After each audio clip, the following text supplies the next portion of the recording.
Dr. R.J. Rushdoony, RR 161 CU 180, Hate Crimes. From the Easy Chair, excellent colloquies on various subjects. This is R.J. Rushdoony, Easy Chair number 290, May the 3rd, 1993. At this time, Douglas Murray, Otto Scott, Mark Rushdoony, and myself will discuss hate crimes. I think before beginning it is important to analyze the serious problem there is in that term. We have the naive assumption in our day that love is good and hate is bad. But let's put that on a more concrete term. Is love good if you love a rapist? Or is hate bad if you hate a rapist and rape? In other words, the two terms are relative. They are not things in abstraction that can have a meaning apart from a concrete and particular instance. In the Bible, we are commanded to love our enemies, but at the same time, we are not to love God's enemies. And it is presented as a virtue that David said, "Do I not hate them that hate thee? Yea, I hate them with a perfect hatred."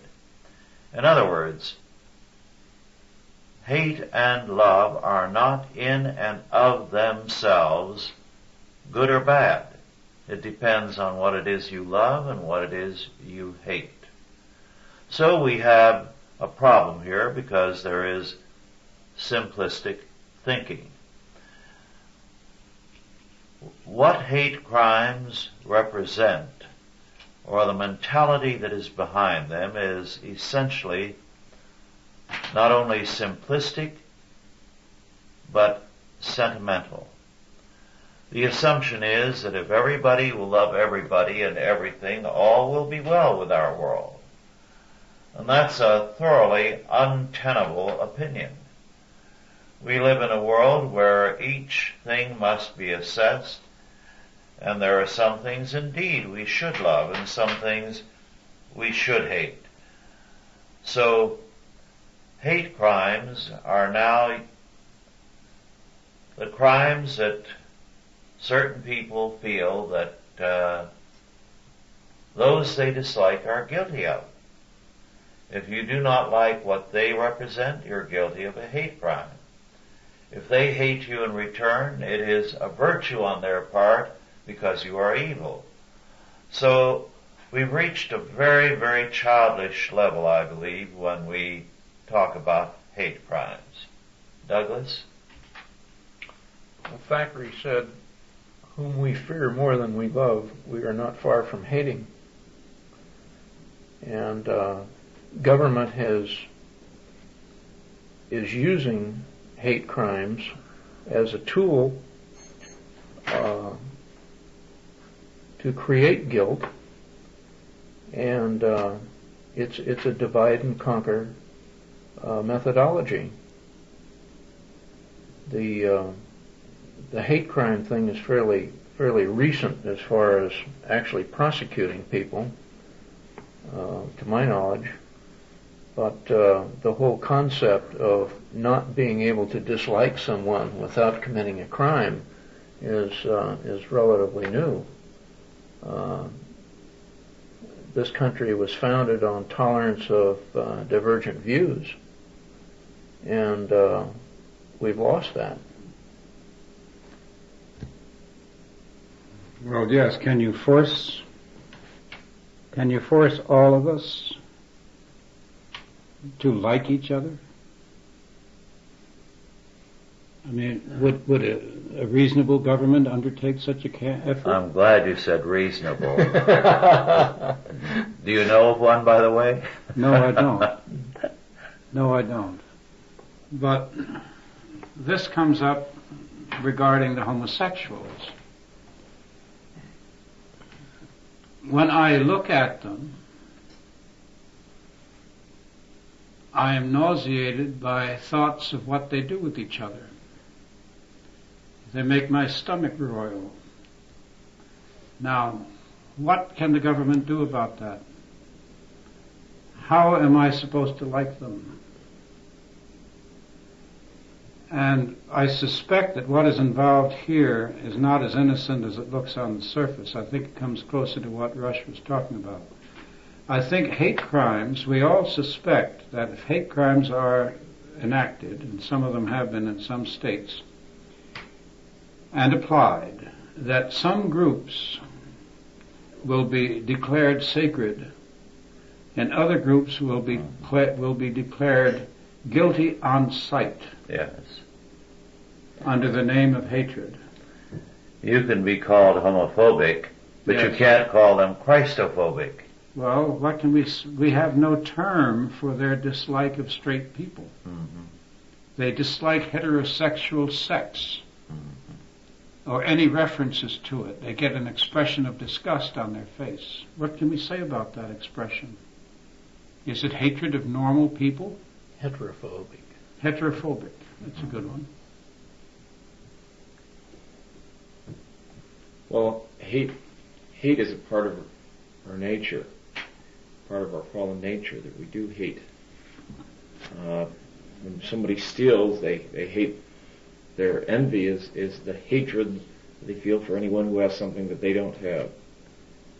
And hate's very much a part of human nature. To associate hatred with crime is nothing new.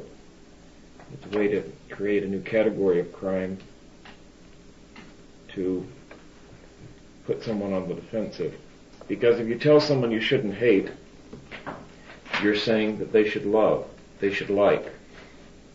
And once I start saying I can't hate, I can't dislike those who are accusing me of crimes, you're on the total. You've lost the battle. You've lost freedom. You've lost your inner right not to like strawberries. I mean, who is to tell us what to like? Hatred comes from your moral perspective. What do you hate and what do you love? Yes. And if you can't hate that which you consider evil, then you're saying you have to accept it. Yes, what we have today with these people who call certain things hate crimes is their attempt to impose their faith, their religion, and their morality on the rest of us. So the whole concept of hate crimes is an aspect of a religious war aimed at us who are Christians. Shall I tell again the anecdote about my grandfather and myself? Mm-hmm. At a family gathering, and I don't know how old, not too old. Had a cousin there that I didn't like, and I walloped him a couple of times, and his mother went into a fit and dragged me before the Supreme Court, which was my grandfather, Philip Scott. And I was interrogated with my aunt standing there with her arms folded. Did you hit him? I said, yes. Why did you hit him? I said, I didn't like him. I don't like him, I said. And he said, well, you hit him because you don't like him? Just for that reason? And I said, yes. And he said, you felt you had a right to hit him because you didn't like him? I said, yes. He said, well, you don't have that right. I said, you mean I have to like him? He said, oh, no, you don't have to like him. But you have to be just. And that stuck with me to this day because it made sense. Whatever happened to that cousin? I didn't ever get to like him. But I never hit him again. Well, I hope he was grateful to your grandfather. But this is what the courts are telling us, we have to like them. Yes. Now, I'd never considered a criminal attacking somebody to be done out of hatred. To me, the essence of a criminal is a person who treats other people as objects. who might be in his way for some goal of his own. And in that category, I put psychologists and educators who make experiments using living students and patients and clients. Anyone who treats other people as objects, inferior to themselves. A criminal will hit you over the head or shoot you or hurt you because he wants your money or because you're in his way in some form or another. Does not necessarily have any hatred involved at all.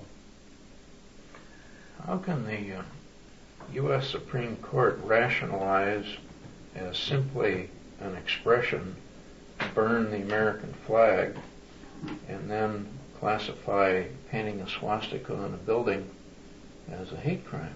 They're both expressions of thought according to the first definition. The second thought, it's a hate crime. So it depends on the thought. Well, we have a growing problem in our culture because we have been based since Hegel to a degree, and especially since Darwin, on the conflict of interests concept. If you believe that metaphysically, basic to the nature of being, is an inescapable conflict of everything in the world, if nature is red in tooth and claw, if every animal and every atom in all creation is at odds with everything else, then you are going to create a culture in which everybody dislikes everybody else. If you go back more than 2 centuries, in fact less in some areas, you find that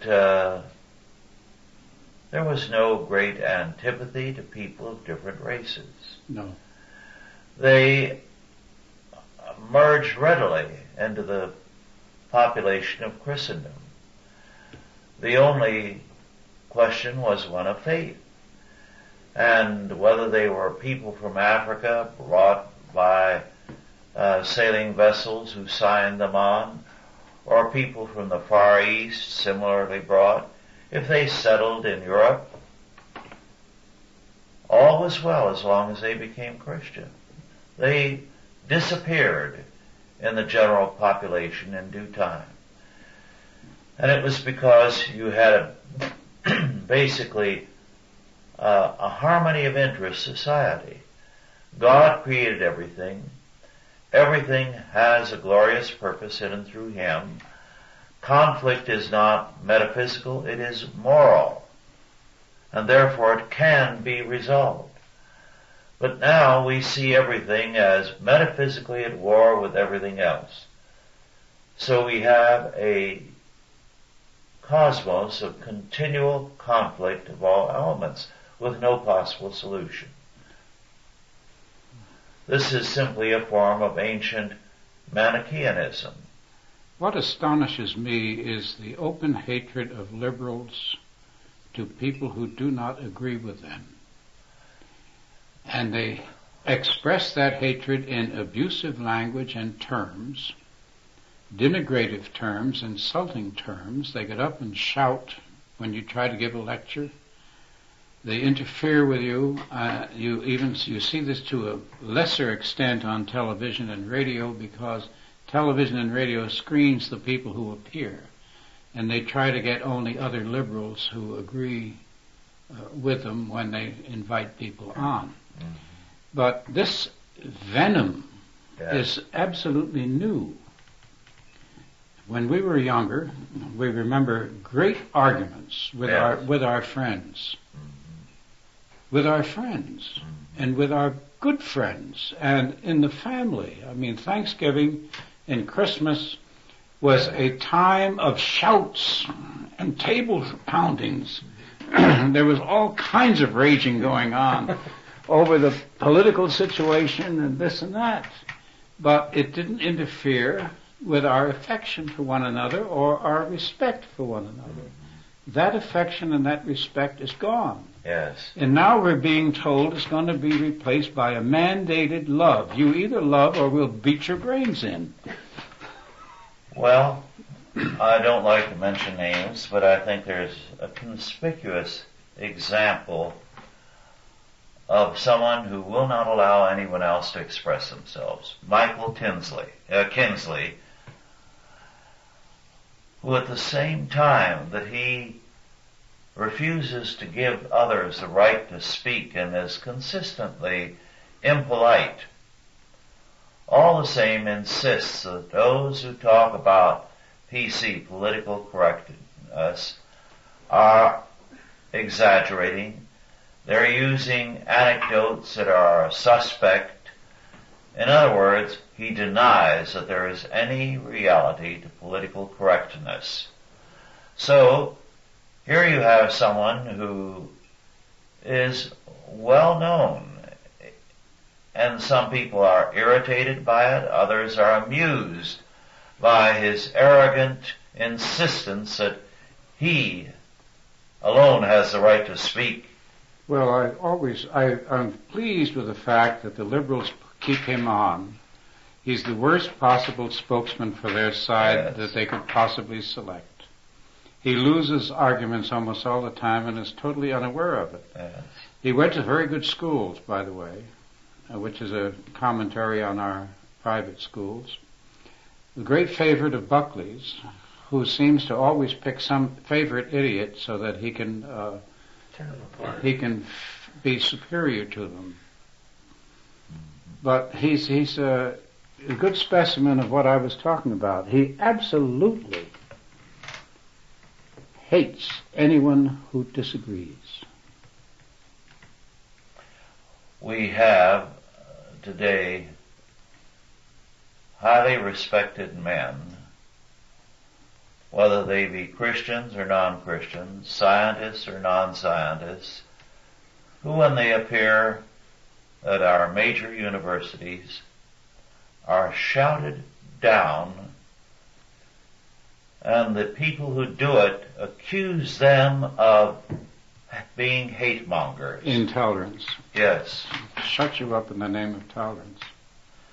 So we are at a critical point in our history because increasingly it's unwise for any man to agree to appear before an academic community.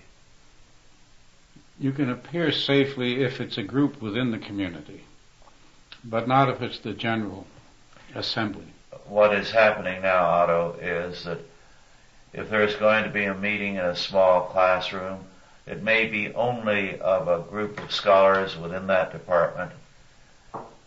You will have groups, minority or majority groups, that will break into the room and insistently break up the meeting. It's kind of like the Red Guard. Well, it's really the way the Nazis got. It's German. This is what happened in the Weimar Republic. Yeah, but Mao Zedong used to have a Red Guard that would crash meetings. Right. It's interesting that we are going left, hard left, at a time when the left is collapsing everywhere else, outside of China, Cuba, North Korea, and 2 or 3 other fortresses. I used to think that people like Kinsley were just cases of arrested emotional development that just hadn't grown up yet. Kinsley is making a very good business out of what he does. There's an awful lot of people who agree with him. He's on Crossfire, he's there all the time while Pat Buchanan alternates with the other fellow. For a while he had a column in the Wall Street Journal, but the editorial page editor got rid of him because of his inconsistencies. He's the sort of fellow that Emerson would have liked in a way because he's not bothered by inconsistency. But hatred, we can feel it in the United States. Yes. And you see it in the faces of drivers. Any kind of confrontation that comes up with almost anyone, the person goes into a fit of anger. Yes. There's a lot of frustrated anger in this country. Before the war, for example, the Indian community had serious problems, as it still does. But it was a relaxed and a friendly community. Their biggest problem was what they did to themselves, individually. Drank too much. Yes. Now they've had a generation or more of people teaching them victimhood and teaching them to hate others. While I was still on the reservation in the late 40s, early 50s, I saw the change beginning in that a handful of ne'er-do-wells were taken away, trained at the expense of some group, and came back spouting hatred and victimhood. They were ridiculed by the older Indians of that time. But those Indians are now pretty much in control across country. They have national groups, and they're full of hatred. Well, every group is using this as a tool. I saw on television news a couple of nights ago that there were some retired Hispanic farm workers down in the valley that were playing cards and drinking in a public park, and the town got tired of it, and so they took the tables away that they were playing cards on, and they would drink themselves into a stupor. Well, of course, there were mothers, wanted to bring their kids out there and play and so forth, and they didn't feel that this was a good environment for them, so they complained to the city fathers, and the city fathers took the tables out. So their approach was to right away scream and whine that they were being discriminated against because they were Hispanics. Mm-hmm. Nothing about the drinking, the public drunkenness, Yes. Which is a crime, and gambling for money in public, which is a crime. Well, the Irish and the English today are interesting. Ireland, Erie, Southern Ireland, is supposed to be a free country, or an independent country rather. But the fact is that they can go into England without a passport and without a work permit and go to work, and they can vote in English elections. So Ireland is not really an independent country. It is an appendage of Great Britain. On the other hand, the IRA insists that Britain get out of Ulster and that the whole island be one island. And in the process, they've mounted this terrible campaign in which they've murdered men in front of their families. They've bombed whole areas of London. They've committed an unending stream of atrocities. Now, their rationale, of course, is the mistreatment of the Irish through the centuries by the English. That's a historic truth. But we have to come to a cutoff point. We cannot blame living people for dead men's crimes. Sins of the fathers. If we want to go into ancestral guilt, then there's nobody safe. And hatred that is fostered by such groups as the IRA. Now, what the IRA is doing to the English opinion of the Irish is a great disservice to the other Irish. Most of the Irish couldn't care less. I'm very well acquainted with them as a group, and although they can harbor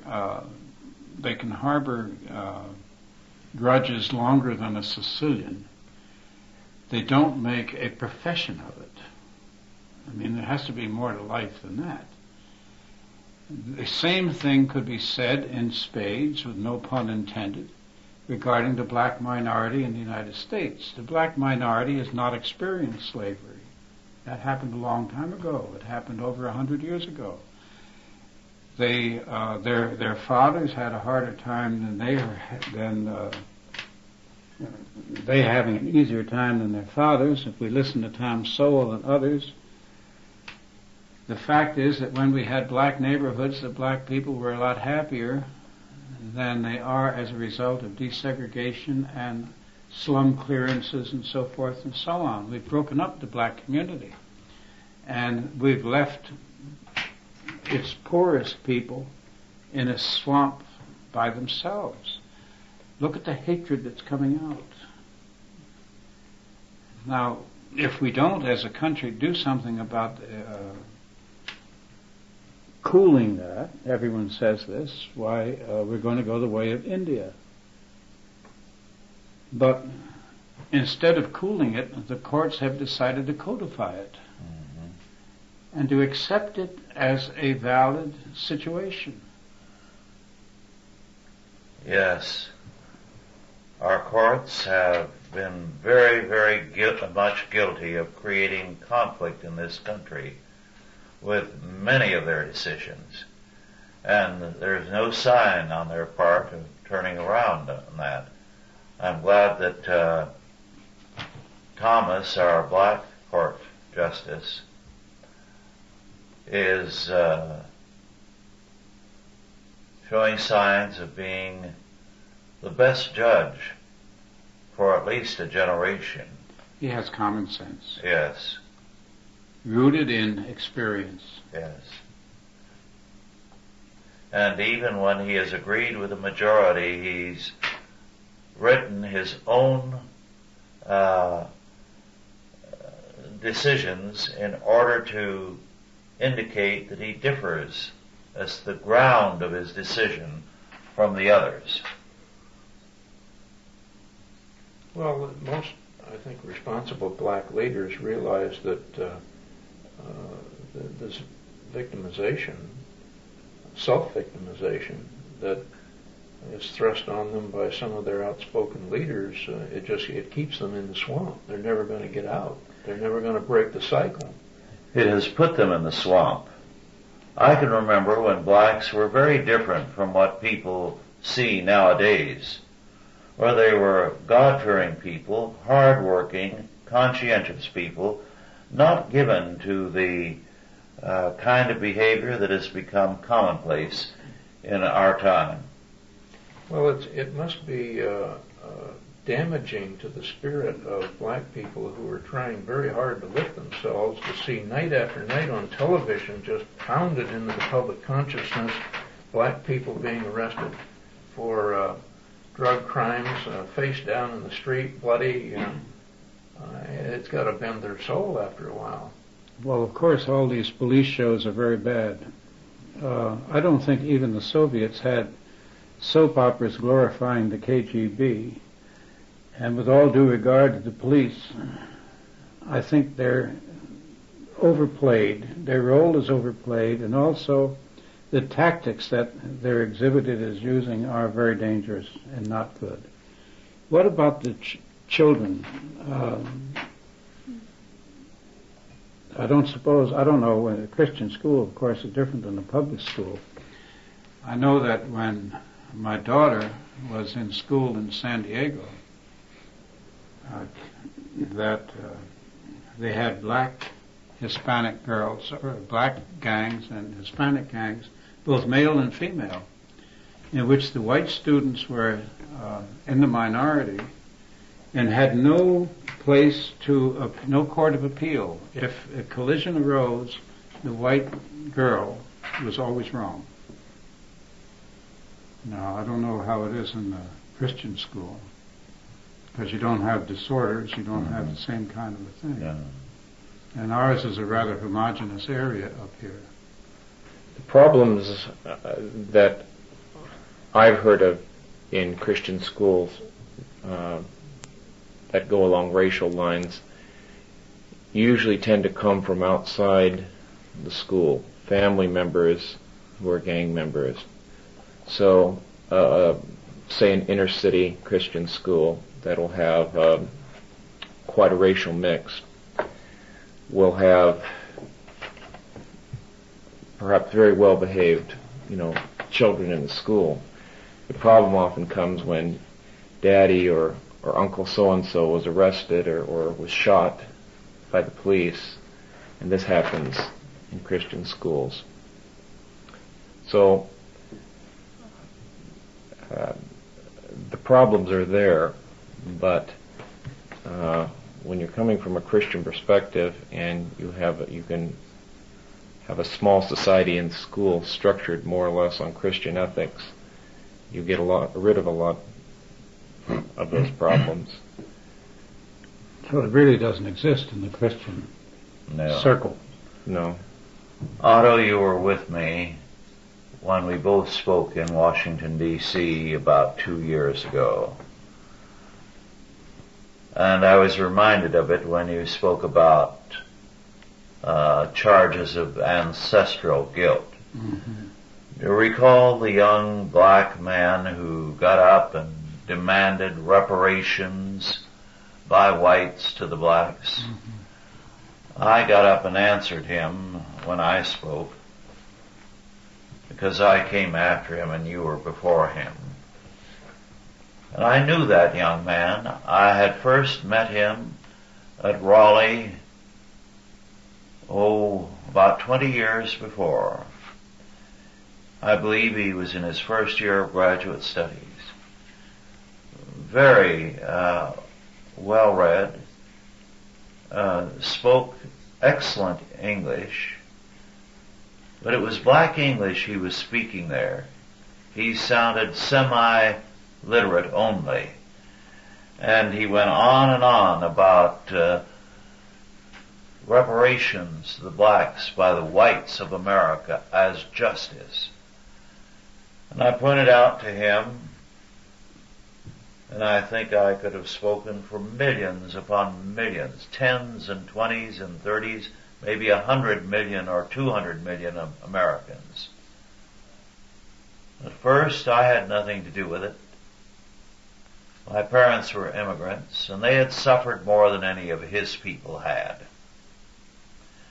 And second, my wife's family, who came from the colonial era, had fought to set him free, and some of them had given their lives in that war. So what call did he have talking about reparations from the whites? Now he was significantly sulky for the rest of the meeting, and found 2 or 3 at least who felt that I had been unkind. And all I did was call attention to a very obvious fact when he had been insulting us all the way through his speech. Now, this is the kind of thing we have today. We have spoiled brats who've received too much, and he had been very well educated at the state's expense. He had received grants and the like. Well, their argument is with destiny, an argument with God. When Baldwin, the black novelist, was in Paris at the end of World War II, he went to a bar that was frequented by black African men, and he announced that he was a black brother. And one of them looked at him and said, "What tribe?" No, the first question was, "What is your name?" And he said, "James Baldwin." And they said, "That's a white man's name." "What tribe?" He didn't know, so they threw him out. Now, the black nations of Africa are nations. I couldn't go up in a bar in Paris or New York or anywhere else to a Greek and say, "I am a white brother." That's racism. Mm-hmm. And the world is not run by racism. It's run by religion, and it's run by nationality, and it's run by culture. It's not run by skin color. Only here is the idea that skin color dominates. James Baldwin was determined to hate. And he was a product of scholarships, prizes, pensions, you name it. His father was a black pastor, as I recall it. He had been coddled all the way through his education. One white teacher had noticed his talent and done everything to help him get ahead, and yet all he could do was to whine about all the hatred he had experienced. Well, it's interesting that he began, at least as far as I was concerned, he began with some outstanding essays in Harper's, either Harper's or Atlantic, when he was living in Switzerland. And it wasn't until I got 3/4 way through the first of these that I realized that the author was black. They were brilliant. But the higher he rose, the more successful he became, the more money he attained, the worse his reaction, his resentment rose. And recently I've been going over some of the recent post-war period.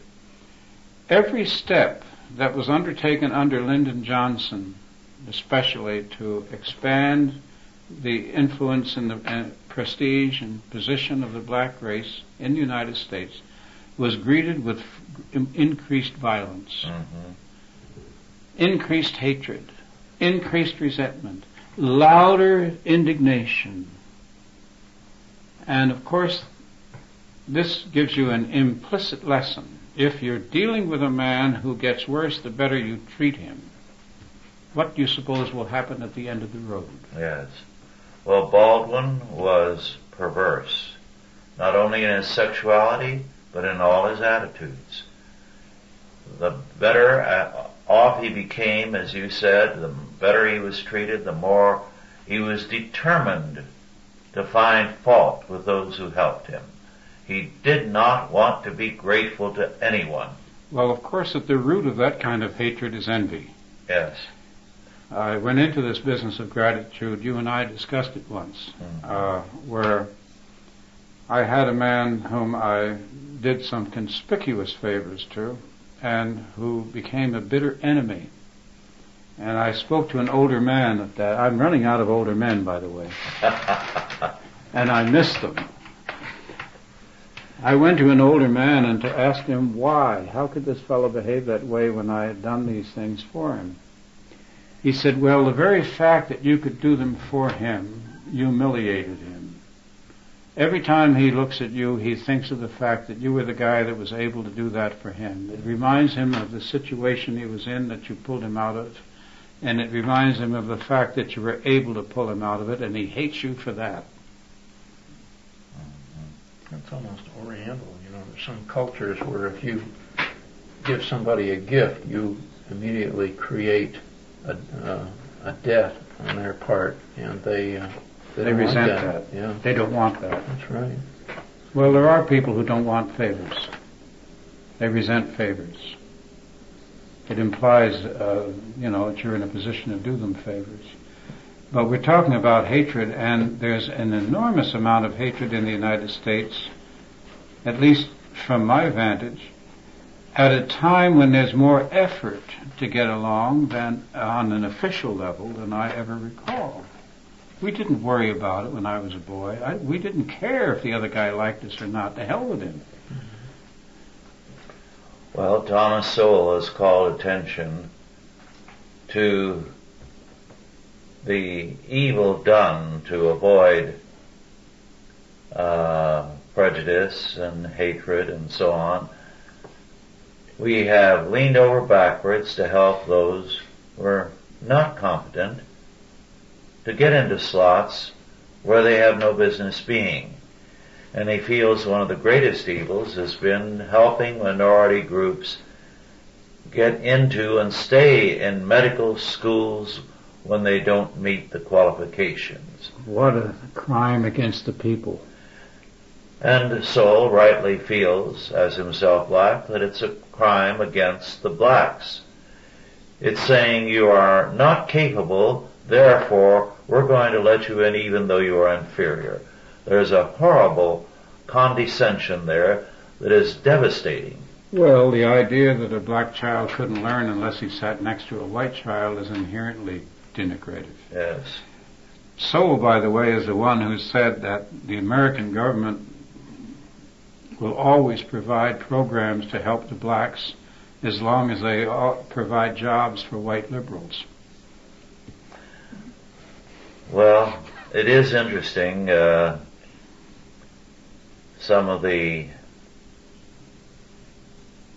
academic community are writing about the reorganization of education. Of course, what they have in mind are a few superficial changes that will make life easier for the professors. I have the impression that, oh, pardon me. Yes. And being on the left, they cannot deal with Sowell and his comments on education. Sowell's book, Inside American Education, The Decline, the Deception, the Dogmas, is a superb work. They won't deal with them. And when they deal with Sykes, who wrote his book Prof Scam on education, a very fine one, they dismiss him in a paragraph as though this is a popular treatment that has no significance. It's anecdotal. It doesn't deal seriously with education. So they are unwilling to come to grips with someone like Sowell because they can't bring themselves to criticize him because he's black. The one thing that keeps coming up in my mind is that there's a lot of Christians, it seems to me, that believe that it is unchristian to criticize anybody else. It's unchristian to discern error on the part of any minority, and that the role of a good Christian is to embrace everybody. Satan himself, they would love to have for dinner. Roll over and play dead. I mentioned this before, but early in the 30s, a teacher at a Bible school, seeing that his students were getting infected with the liberal idea of Jesus as loving and mild always, had them classify all the sayings of Jesus, those that were angry and condemned somebody, and those that were loving.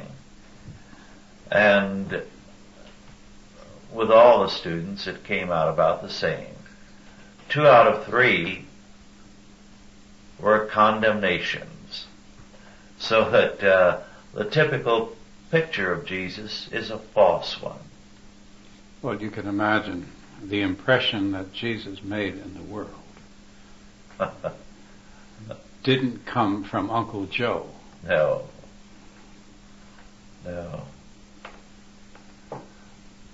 Well, we fail to realize that Jesus came as the Messiah. And while he didn't announce it publicly, he lived that role.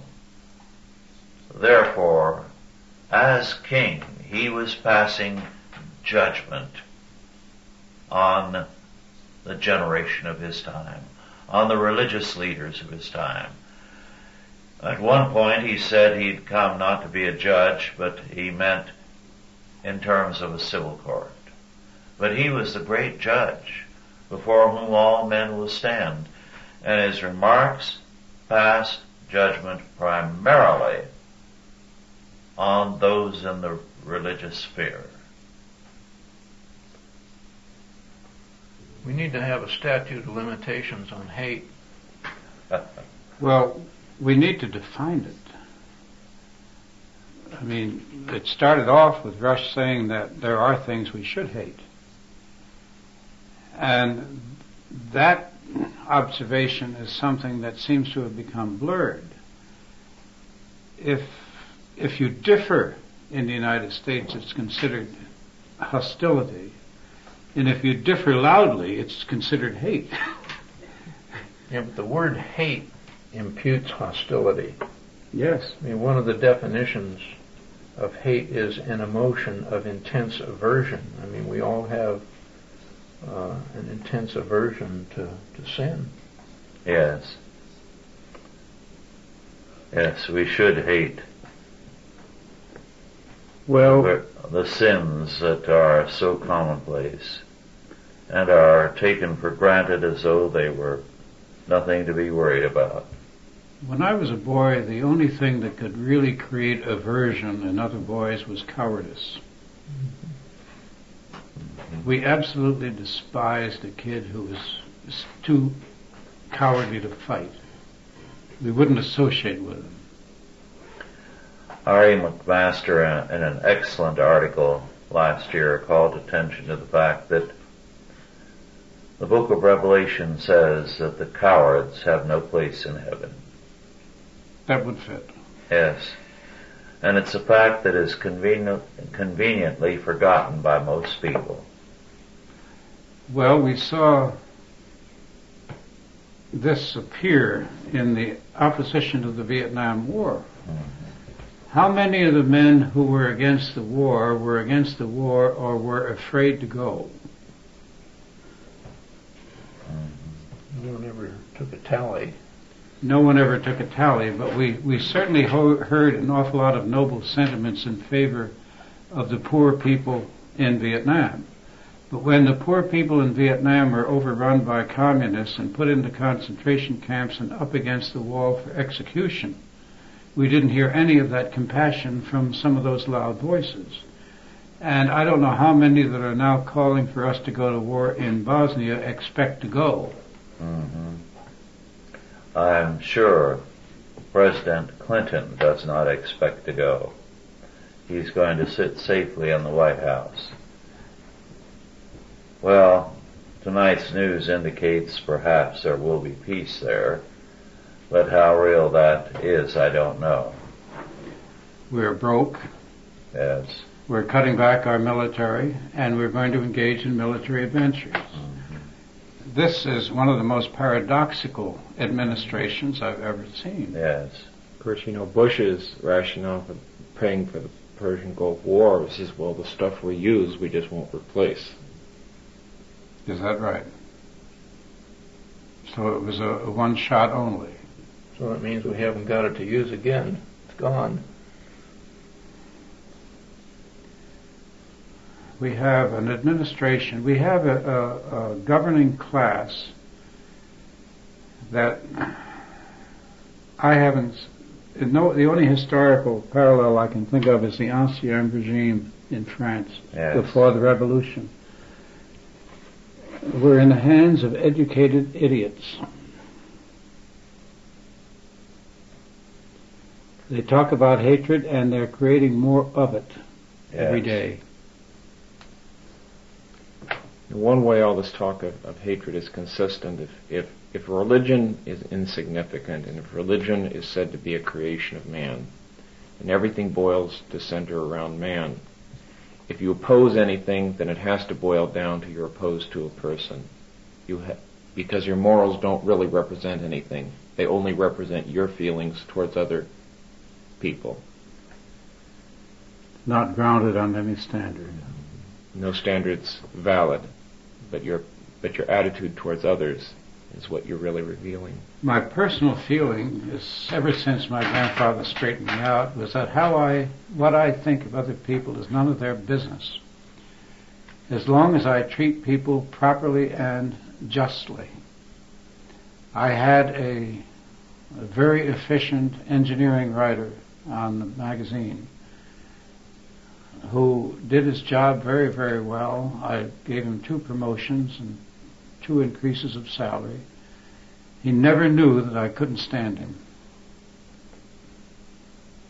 Yes. When it comes right down to it, most people want to get along and be civil to one another. Exactly. Whenever there's a crisis, such as an earthquake, or when there was a fire and half the county was evacuated, everybody was unanimous that everybody was wonderful to each other, and people were going out of their ways to be kind to people they didn't even know.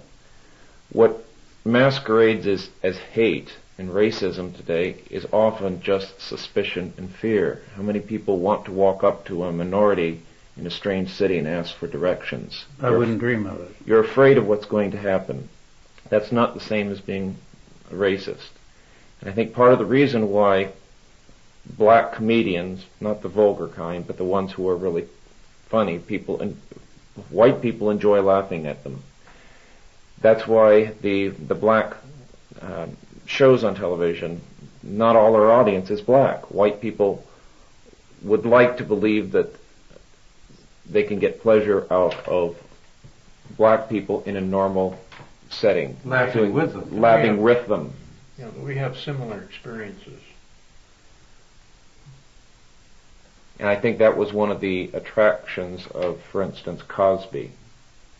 Not that that really necessarily represented black life, but what he found to be true of children, for instance, was true of all children. And people could identify with those attitudes. Well, unfortunately, though, what we're then said is if we want to stereotype black people as comical and as buffoons. So we're if we want to laugh with them, we're criticized for that as well. There's no way out of the cul-de-sac that we've been led into. I know one very fine woman